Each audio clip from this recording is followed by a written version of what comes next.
Assalamu alaikum everyone. Today we are going to talk about the ventricular arrhythmias. So we have discussed the atrial arrhythmias in my previous video in ECG interpretation.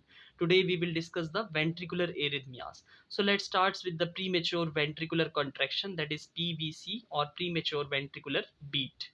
In the premature ventricular contraction, there is ectopic focus which is present within the ventricle and causes the premature contraction of the muscles of ventricle, because its origin is from the muscle or the ectopic focus which is present within the muscle of the ventricle, not from the SA node. So in the wider QRS complexes can be seen in the ECG. Now come to the ECG. There are wider QRS complexes, wide QRS complexes.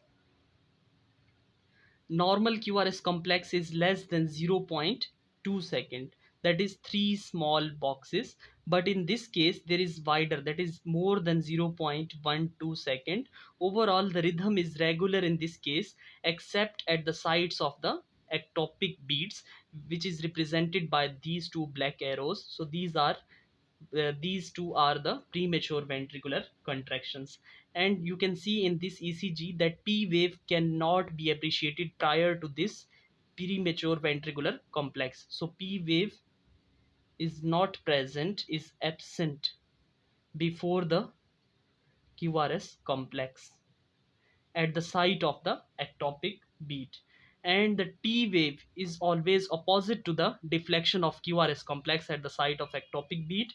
As you can see in this ECG, there is a downward deflection of QRS complex, and QRS complex is wider, and the T wave is opposite to that of this QRS complex, that is downward deflection of QRS complex, while the T wave shows the upward deflection. But in some cases of the ECG, it looks like the upward deflection of QRS complex and the downward deflection of T wave. So it can be presented in the ECG with any pattern like this downward deflection of QRS, and which may be like this the upward deflection of QRS and the downward or the T wave inversion. So it can be presented with any pattern. Overall the rhythm is regular except at the sites of ectopic beat. So here you can see there is no P wave. P wave is absent because the firing is not from the SA node, firing is from the musculature of the ventricle. So there is no P wave here. In this case there is no P wave, downward wider QRS complex and upward T wave. So these are the findings of premature ventricular contractions or premature ventricular beats. Now come to the next topic, that is ventricular tachycardia, which is a life threatening condition.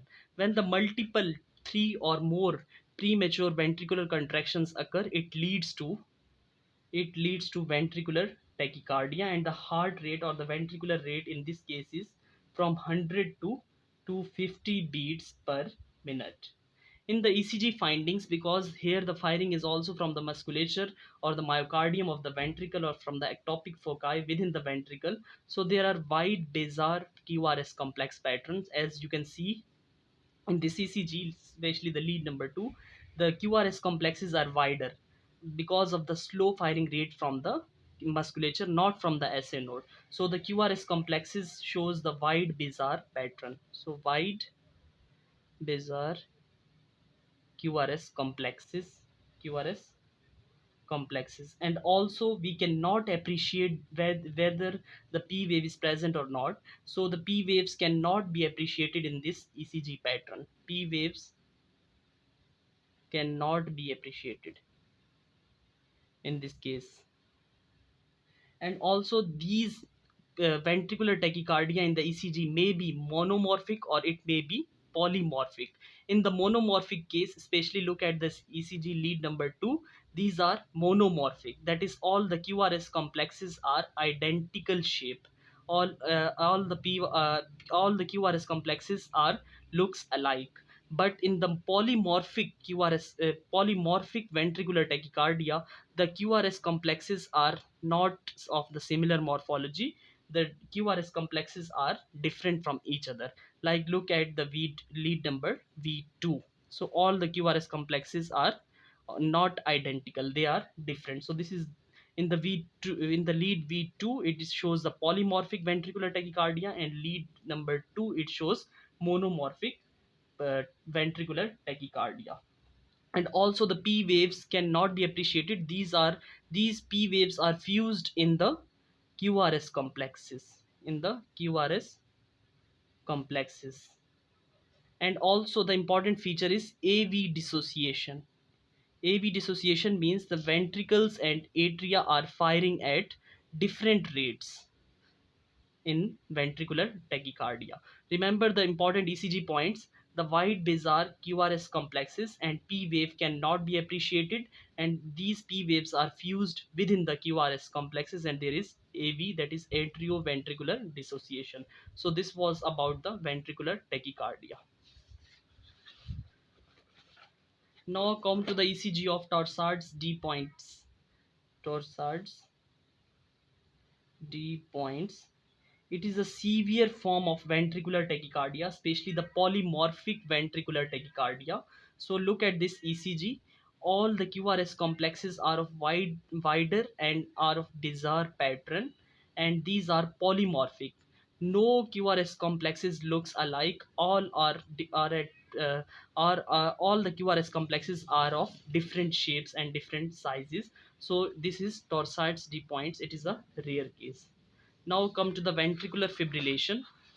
In the ventricular fibrillation, there are multiple foci, ectopic foci, which are present within the ventricles and fires continuously within the ventricle. That is, firing activity or the electrical activity is generated within the ventricles due to multiple severe multiple firing from the ventricles. There is severe electrical activity but no physical activity, that is no physical contraction. It leads to no cardiac output from the heart. It is a very fatal condition.